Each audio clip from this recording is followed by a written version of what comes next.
Hello. So in Module 9, we are going to be doing things a little bit differently. In the previous modules, for the majority of them at least, we have provided you with some data inputs and with a template, and from there you have used cell referencing and formulas to provide an answer. In Module 9, we are going to kick things up just a little bit. Here we're going to be actually requiring you to create an Excel spreadsheet from scratch. So a spreadsheet essentially that is full of everything from the data inputs to the actual final template. And since we know that so far, we've only gone over basic things like cell referencing and formulas, we wanted to kind of show you some other areas in Excel that might prove to be very useful. So you'll notice here that we are provided with a series of inputs. Here it's asking us to create a variable costing income statement in Excel, and I have a blank workbook for Excel right here. So let's start just by putting these different items into cells. So we have sales, which is $50, and I'm going to separate the text from the number so that we can reference that cell when we create our income statement. Variable costs, which is going to be $30 per unit. And remember, the interesting thing about Excel, especially when you're doing it from scratch, is that yours could look totally different from mine, absolutely different from another student's. So don't feel like just because I'm doing it a certain way here that you can't do something a little bit more interesting or different on your end when you take a look at the Module 9 Excel prompt as well as what you're going to actually be creating. Because it is definitely going to look different from one student to another. We wouldn't expect to open up two different students' Excel submissions and see the same thing. It's probably going to look very different. All right, so I put some inputs in, and I'm starting to feel a little bit more comfortable, but I don't really like the way these are formatted. So what I'm going to do is I'm going to use some of the areas up in my ribbons up here to format these cells.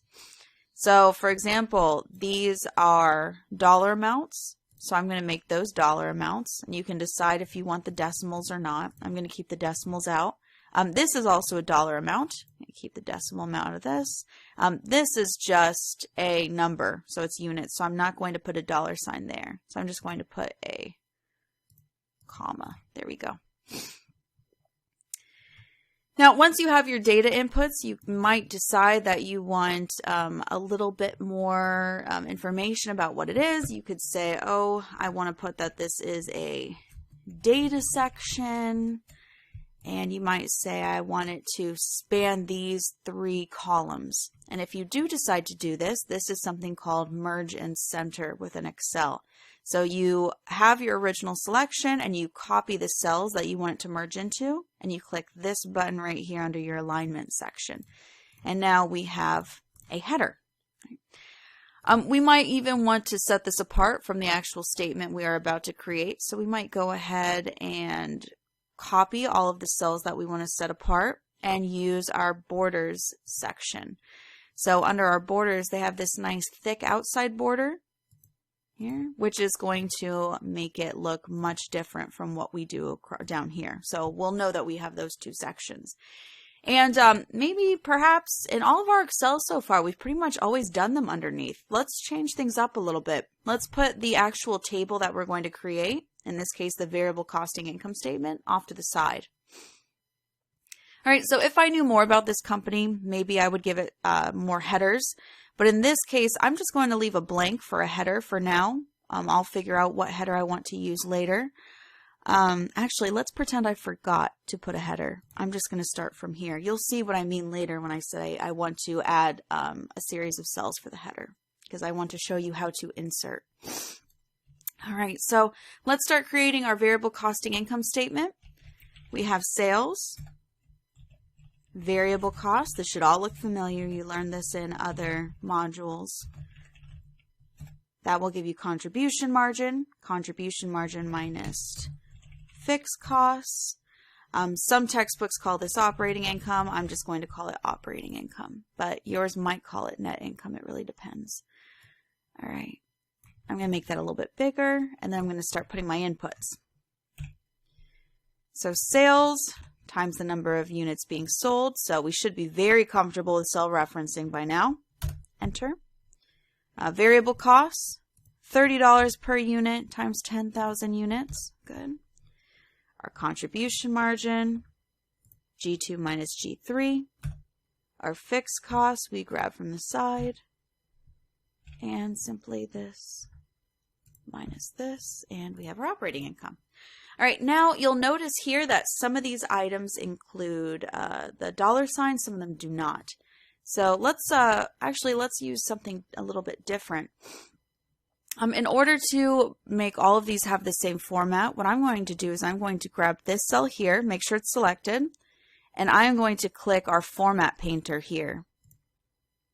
And then I'm going to select the cells that I want it to match, and you're good to go. Now you have those cells matching. You're going to notice that there's a little warning thing here saying inconsistent formula. If you don't like the little green error message or error alert being there, go ahead and click the drop down and click ignore error, because it is fine. It is what it's supposed to be.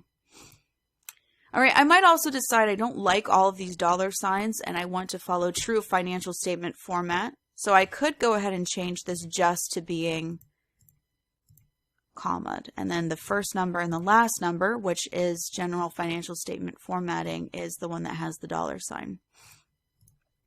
You'll also notice that there is a flow going on here. It's sales minus variable cost equals contribution margin minus fixed cost equals operating income.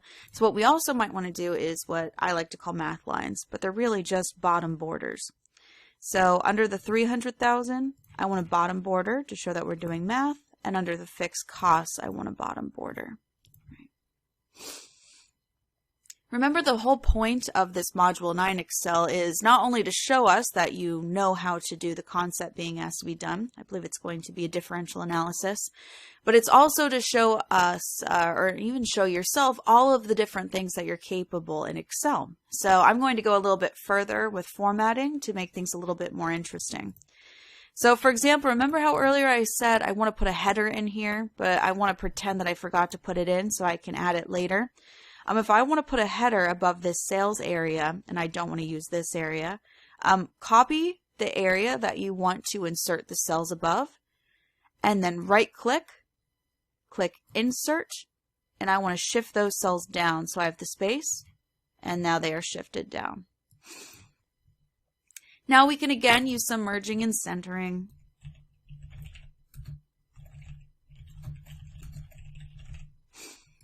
Good. I don't like how that doesn't really fit, so I'm going to make that a bit bigger. I'm going to bold it. Perhaps I want that thick border again. Right. All right, so this is a very basic version of what you could submit, but let's keep going. Let's say that we really want this to look fancy. Some popular things that we could do is, make that smaller. We could go ahead and we can change the background color of the entire spreadsheet. So let's say that we want to make it just kind of like a relaxing gray. A boring gray at this point. Let's spruce it up a little bit. Let's say that I want my headers to be green. I can go ahead and fill in those cells with some dark green. And then let's say that I want the actual areas underneath the cells to be a light green. Go ahead and select the cells, click and drag to green. There we go. And then click and drag, click. There we go. So now it's starting to look a little bit more like something that we could be really proud of turning in. Another thing that we could do is, you see how this black text looks a little rough on the dark green? We can go ahead and I'm going to select multiple. The way I select multiple is I'm going to click this cell, the data section, and on my keyboard I'm going to click the control button. It's usually in the bottom left hand side, CTRL. I'm going to hold that button down while I click variable costing income statement. And now you'll see both of these items are selected. Now I'm going to change the text color probably to just a white. There we go. That shows up a lot better. And then we're pretty much good to go there. If you wanted to, you can kind of explore some of the other items that are available in Excel, but at this point, since I'm trying to keep it generally basic, I'm just going to leave it alone at this point. If you wanted to, you could change the colors of the inputs that someone should be able to change. You could really get creative with this. But the important thing to remember is that it is going to be your spreadsheet from scratch.